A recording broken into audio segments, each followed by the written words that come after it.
May 1943. North Atlantic strike without noise. The sea is iron gray and breathing a slow animal under cloud. On the bridge of a destroyer escort, the wind scours faces raw spray ghosts across the compass hood, and in the sound room, a metronome of pings counts out the distance to a thing the eye cannot see. The helmsman keeps the needle steady. No one runs through the datum. No one shouts for charges. The ships of this convoy have learned a new patience, and patience has teeth. Below and ahead, a Type 7 slides blind ballast creaking, the boat settling toward 60 meters while the watch officer's mouth tastes metal from stale air. Depth charges once taught him a rhythm screws overhead, the roar of timed blasts the long flock of bubbles to hide in. That rhythm saved men. Tonight there is only the clean tap of water on the hull, and the knowledge that someone up there is still listening. He measures courage in seconds. Forward on the forecastle, a ring of stubby spigots points not at the past, but at where the echo will be. 24 small shells, each hardly heavier than a man could heave, wait for the word. They will not explode if they miss. They will not turn the sea to milk and blind the set. They will draw a circle on the future and ask one question of steel. Hold contact, predict, throw. The captain's world narrows to bearing and rate. 15 knots feels like tiptoeing. The coxswain breathes with the ping cadence. The talker repeats ranges that fall like a staircase. In the dark, the escort does something destroyers were never supposed to do in the old playbook. It attacks without blinking. The pattern lifts off with dull, percussive thumps, arcs into nothing, and for a moment, the ocean is the quietest place on earth. Silence is an answer. Then the answer changes. A single hard concussion climbs up through the keel. No rolling thunder, no series, just one absolute syllable that says, metal met metal. In the control room below, gauges jump as if slapped. Lights shiver. Air turns to grit. Men reach for hand wheels they cannot see because the boat has been struck not by pressure at a depth set long ago, but by a decision made seconds before placed exactly on their path. The convoy does not weave. It keeps its line and moves on. The sea has been solved for one cold instant by listening. They were never fighting the ocean alone. They were fighting the arithmetic the ocean imposed. For the U-boat, the problem was to turn geometry into a weapon before oxygen and batteries turned against him. He had to find a convoy approach undetected and close a firing triangle that ended with torpedoes crossing a lane at the right angle and depth.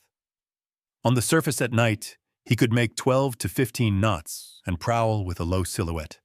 Submerged, he crawled at 2 to 3 knots to conserve charge, knowing that every extra minute down bled endurance and made the boat heavier with stale air. A crash dive could put him at periscope depth in roughly 30 seconds. 60 meters was safety by habit, not by proof. The mental clock that ticked in a commander's head was not heroism or fear. It was the amp-hour chart for his batteries and the distance to a safe depth where the next pattern would pass above. In that clock lay the U-boat's art. The escort's problem had been different and humbling. To protect dozens of merchant ships scattered across miles of gray sea, a destroyer or corvette had to find a needle by sound, run right over it, to drop explosives, and accept that the act of attacking blinded its only sense. ASDIC could hold a bearing and range to a target as long as the ship did not foul its own ears with propellers and turbulence. The instant the helmsman charged across the last known point, the cone of water in front of the transducer turned to froth. Echoes washed out, and the contact vanished. Attacks became rituals of faith. Roll the big drums, 200 to 300 pounds apiece, set the hydrostatic fuses for a guessed depth. Hope the overpressure caught steel and circle back through boiling white water to search again. A good run ended in thunder and uncertainty. A bad run ended in the same thunder and the same uncertainty. On their best days, they frightened the ocean. The projector on the forecastle inverted that logic. If you could keep listening, you could aim. If you could aim, you did not need to carpet the sea. The quiet ring of small bombs thrown about 250 yards ahead in an oval roughly 140 feet across answered the escort's old handicap with a simple bargain. No explosion unless you actually touched the target. A miss was silence, and silence was a gift. because it preserved the picture.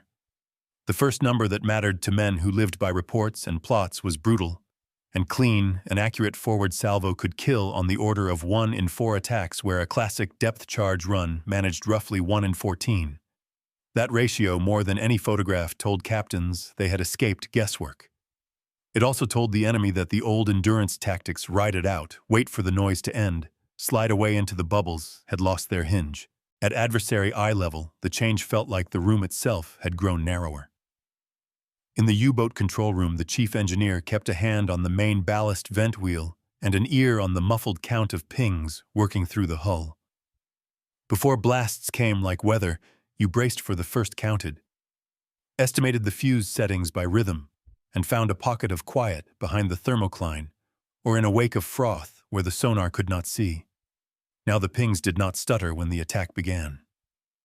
The helmsman could feel slight rudder inputs through the deck plates. Tiny course changes above that meant the hunter was still reading the echo as if it were a compass. Silence after the pattern fell was worse than noise because it meant the pursuer had not lost you. Men learned to fear silence the way they once feared thunder. On the surface, the escort faced its own limits. Fuel curves dictated convoy speed. 15 knots felt fast only to civilians. Green water over the bow ice forming on guardrails, and the coughing weight of a winter sea punished every instrument the ship relied on. Even the projector's simplicity, spigot's impulse charges, a ring that launched together, was tested by spray and salt that found every gasket. Training had to be cheap in time and lavish in repetition. In drafty classrooms and painted huts ashore, petty officers ran chalk bearings over canvas plots until young operators could feel drift in the ping cadence. The idea was to hold a tone in your head while the bridge moved 1,000 tons of steel through waves that insulted precision.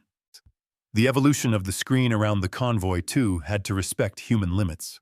A weapon that rewarded exactness would punish fatigue, so officers learned to rotate vigilance the way they rotated watches, keeping at least one set and one helm fresh enough to ride the last 100 yards without flinching. There were strategic stakes older than any single weapon. The Atlantic was a supply equation, calories, octane, artillery tubes, and men across thousands of miles. Every merchantman that reached Liverpool or the Clyde held a slice of an army's future. Every one that vanished into a boil of oil and splinters extended a campaign that Europe could not afford to prolong. In that light, the escort's new patience looked less like caution and more like economy. Precision conserved not just explosives, but time on station, and time on station conserved convoys. You could see the difference in the way commodores stopped ordering wild, evasive weaves at the first flare. Confidence scaled outward from the sound room into the whole formation. Doctrine congealed around a cadence simple enough to survive shock. One ship held and pointed a metronome of pings calling the dance. Another guarded the perimeter for the feint and the breakout. A third stood ready for the second ring if the first produced the terrible silence that meant a miss. Radios spoke in short codes.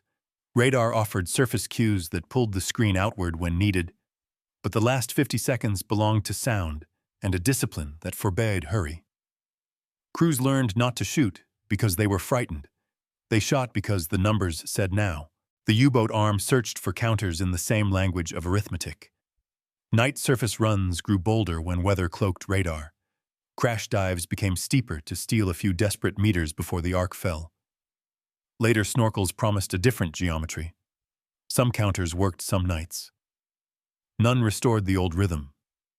What had truly changed was not merely a launcher bolted to a deck, but a habit of mind attack. Without losing contact.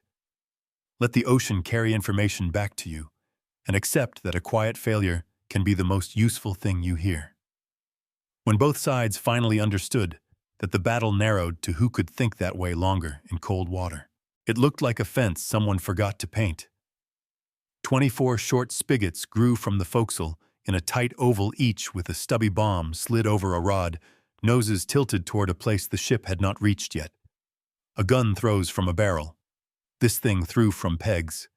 The choice mattered. A spigot mortar does not need a heavy tube or massive recoil beds. It needs alignment and timing. The impulse charges fire almost together, and the ring lifts as one piece of geometry arcing into the future in a pattern the crew can sketch from memory. Coverage is the point. The footprint ahead is not a guess, but a known figure about 140 feet across landing, roughly 250 yards in front of the ship, so the sonar beam can keep stroking the target while the metal is already in flight. A destroyer escort at 15 knots is moving about 25 feet each second. The ring is aimed to meet a submarine that submerged steals along at 2 to 3 knots. The math gives the hunter room to be human and still be right. The bombs themselves are small by the standards of sea war, about 65 pounds each, not much larger than a man could cradle. They matter because they are selective. Torpex inside gives more brisance than older TNT, but the real engineering is the fuse contact only. If the nose does not strike steel, nothing happens. No white geyser to blind the set. No rolling thunder to comfort the hunted. A miss is a diagram erased cleanly and redrawn in the next breath with better numbers. That single idea, let silence survive, turns the attack run into gunnery with sound. Operators ride the echo cone and read tiny Doppler changes as drift. The bridge lays on 2 degrees of starboard, as if adjusting for wind at a rifle range. The ship never has to cross the datum and lose the picture in its own wake. Under the deck plates, the electronics are not wizardry so much as discipline.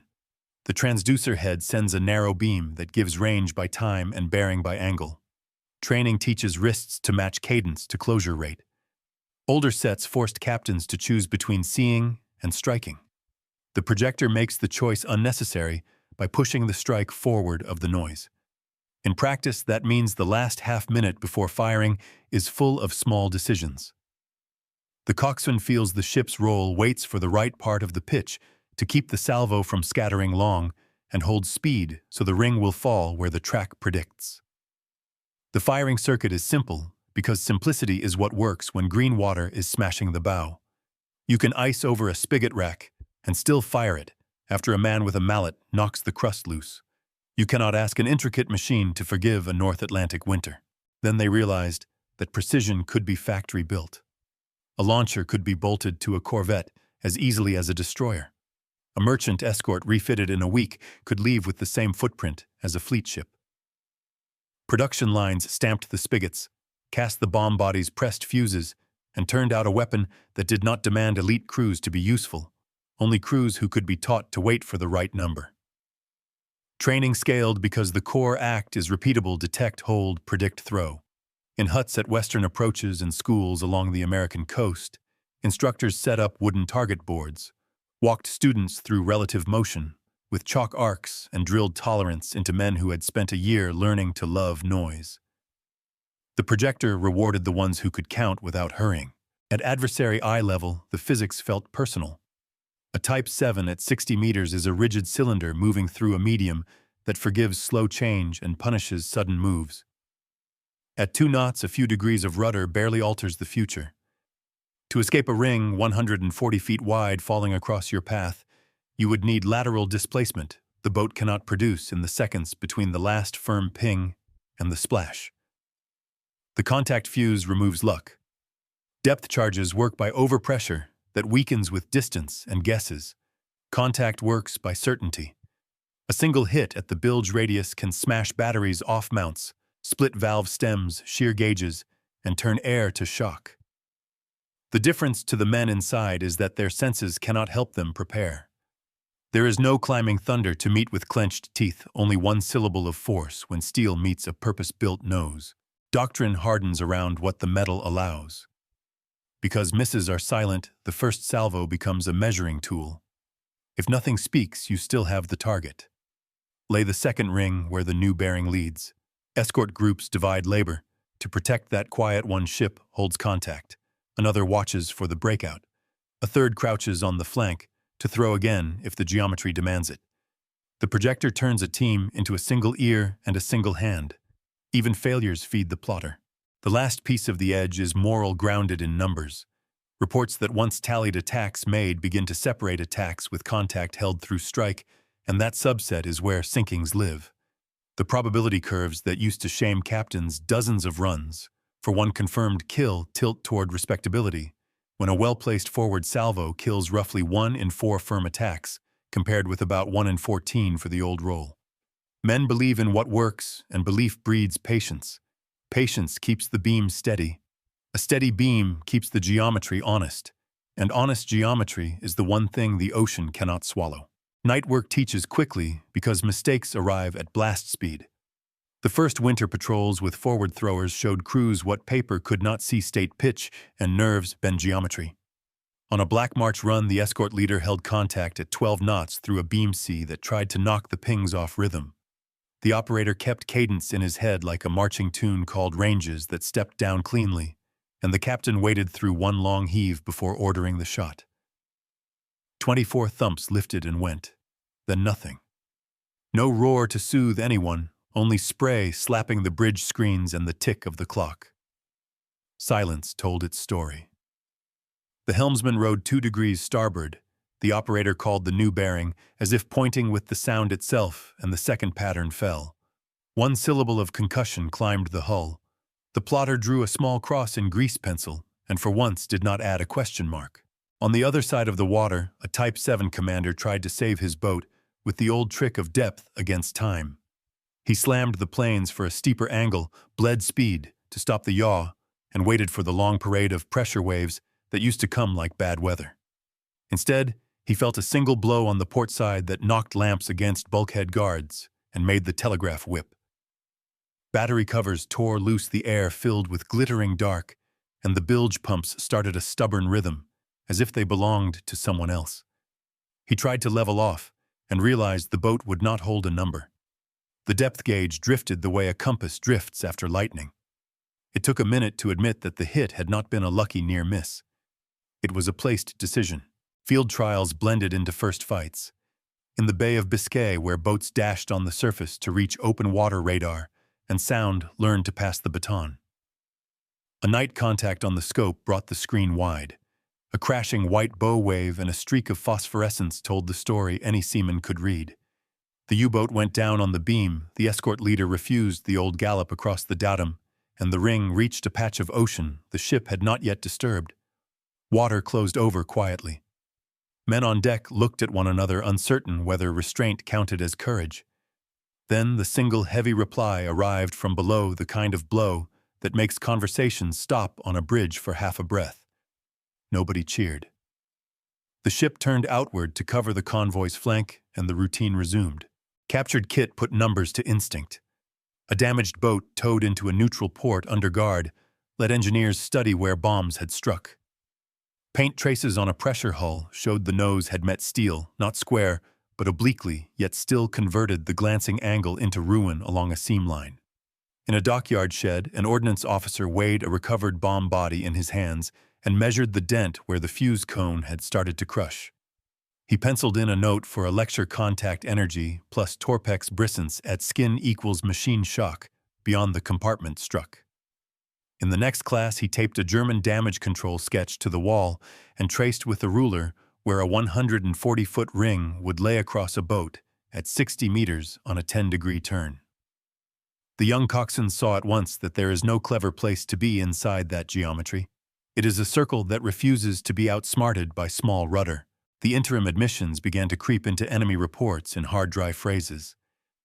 Boats that had once bragged about riding out 50 charges now spoke of impossible to remain at depth after first salvo.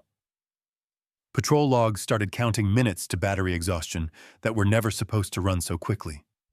The staff summary that reached the Atlantic Command said what the men at sea already knew in their hands and ears: ahead-thrown bombs are deadly.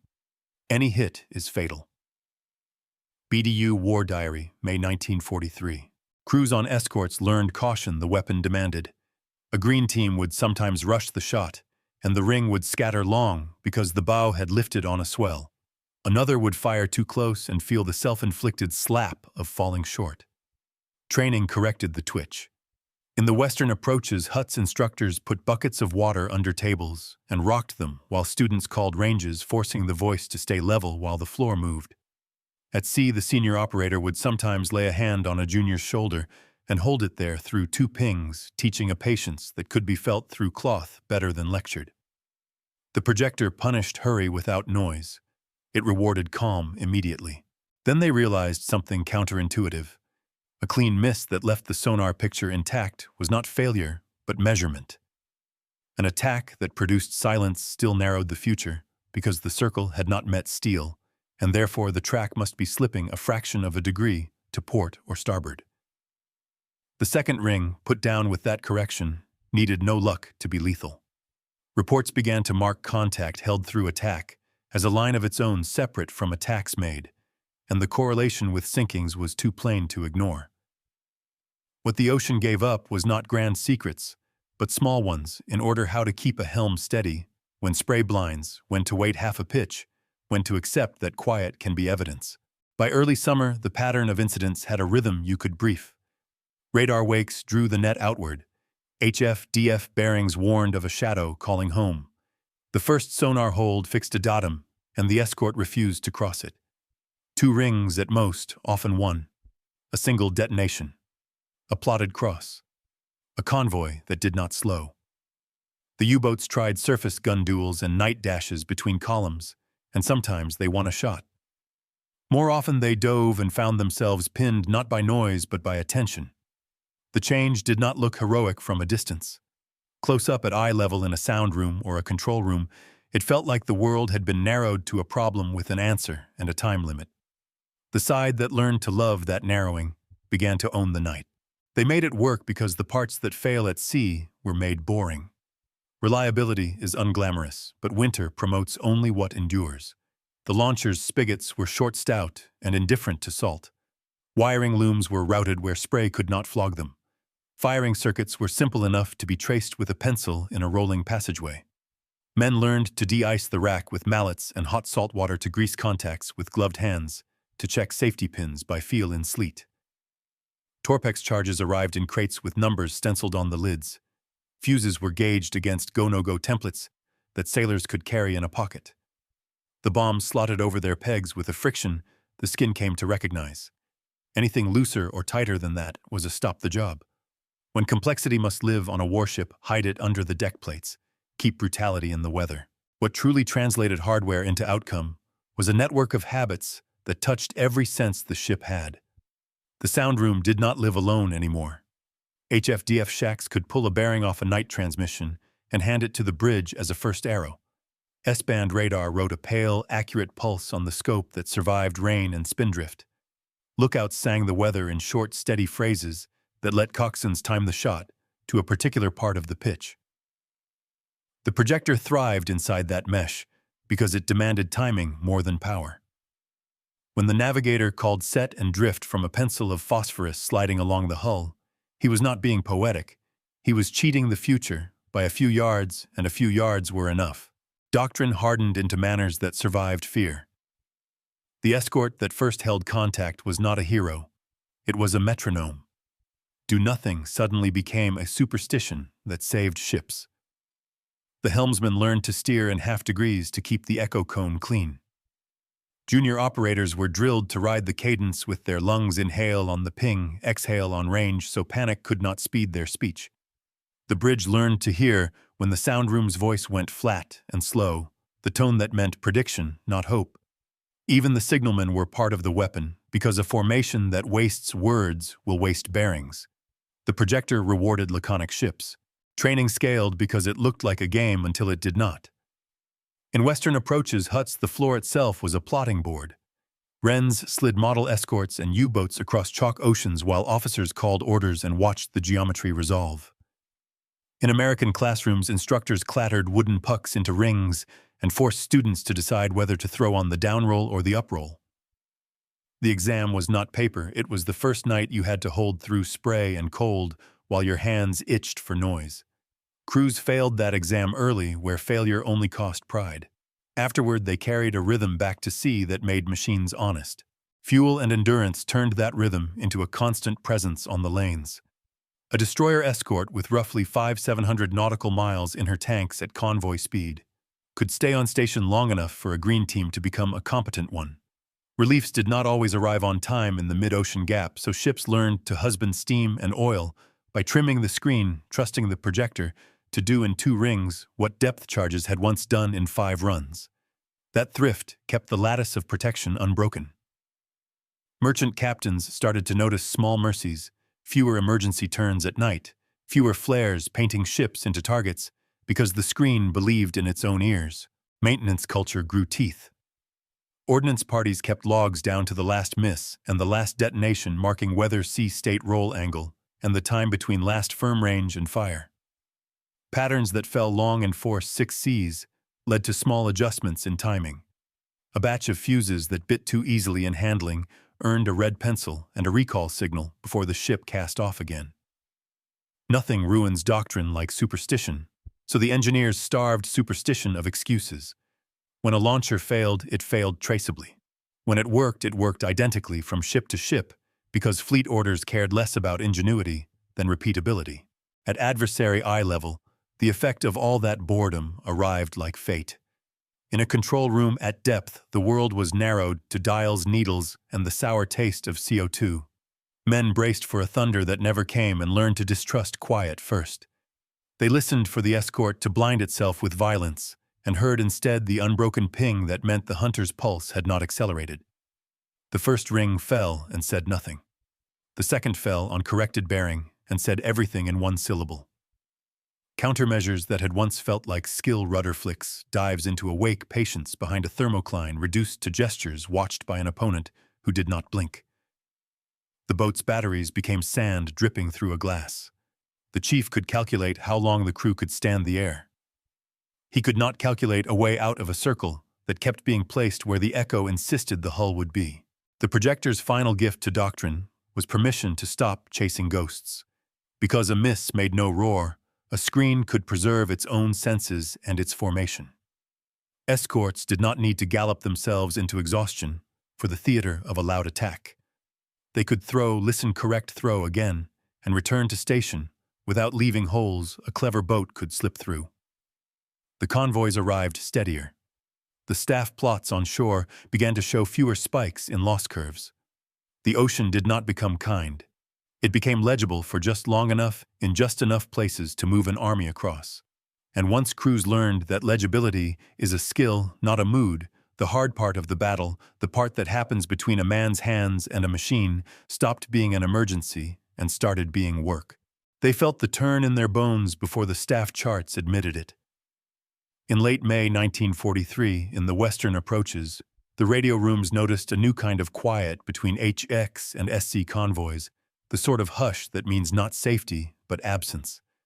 Wolf packs formed and then thinned as if a hand had passed over the sea. Escorts still drilled to the same cadence: hold, predict, throw. But what changed was the aftermath. More attacks ended in a plotted cross and a steady convoy speed. Fewer ended in the sprawling search patterns that once ate a night and a tank of fuel. The first hard signal came not from a speech or an order, but from a number on aboard contacts, held through attack, rising week on week, and with it the kill-per-attack rate that made captains trust the ring more than the old thunder. The ocean had not softened. The geometry had become repeatable. At adversary eye level, the inflection was a pressure in the chest that never faded. A Type 7. The North Atlantic lanes took a night surface approach between columns, cold air burning in lungs, bridge crew squinting under a slivered moon. Radar pricked them first. Crash dive. The watch tumbled through the hatch and swung the lid. The commander counted out the familiar seconds to periscope depth and ordered down to 60 meters the boat nosing into black. They listened for the masking roar and felt nothing. Pings tapped like rain. The helmsman stared at the clinometer as if will alone could flatten the needle. The first ring fell and said nothing. The second fell on a slightly altered bearing and struck once not as a wave but as a word. In the battery well, the deck bucked, a man went to his knees, a cover tore off with a high animal sound of metal, and the engineer's voice came clipped and thin through the compartment, reporting figures that did not hold steady. The commander reached for a thing he could still control and found only trim. The boat was alive. It was no longer a weapon. On the surface of a different sea night, the escort captain did not hurry. He had waited through 2 pitches to fire the first ring and accepted the silence as instruction. He trimmed 2 degrees to starboard, shaved half a knot, to time the fall, and felt the second salvo leave the ship like a decision he had practiced in a classroom until it owned no superstition. The single concussion arrived up through the keel with the finality of punctuation. He did not order a victory turn or throw a third ring out of fear. He marked the cross, reported succinctly, and resumed the screen. He would later write in his log only that the convoy maintained speed. That line mattered more than any adjective. The staff ashore read the same change in aggregate. A month that ought to have bloodied the lanes instead bloodied the hunters. A U-boat arm that once measured success by tonnage sunk began to measure survival in days at sea. Boats that dived under escort attacks too early found their batteries bleeding into hours they could not afford. Boats that lingered for a shot faced a forward circle laid with the indifference of a rule. The order that followed, pull packs off the mid-ocean routes and rethink, was not an admission of defeat on paper so much as an acknowledgement that the old arithmetic no longer closed. A navy can spare bravado, it cannot spare crews. Then they realized the statistic that carried the turning point was not volume of explosives or weight of metal launched. It was contact continuity. In the Western approaches huts, instructors began drawing new graphs that made sense of the sea probability of kill as a function of seconds of uninterrupted echo. The projector did not create that line. It made it usable at scale. A ship that refused to blind itself could stay inside the curve long enough to place one good pattern, sometimes two. A team that learned to speak in bearings rather than in hope could do it again tomorrow. You could count that. You could plan a war around it. The U-boat service kept trying to buy back time with invention. Snorkels would change surface geometry later. Bold guns on the bridge bought a few convoys an hour of fear. Weather bought nights now and then. None of it restored the comfortable bargain between risk and stealth that had defined the early years. The escort's discipline had become a system. A system is harder to outrun than a ship. On a last cold watch, a petty officer in a sound room found himself breathing in time with the set and understood without romance that the battle had narrowed to the management of seconds. He heard the bridge order the throw as if the decision had already happened in the numbers. He logged the single detonation. He turned a page. The convoy moved on at its planned speed. A turning point rarely feels like dawn. It feels like work that stops being an emergency and becomes the way things are done.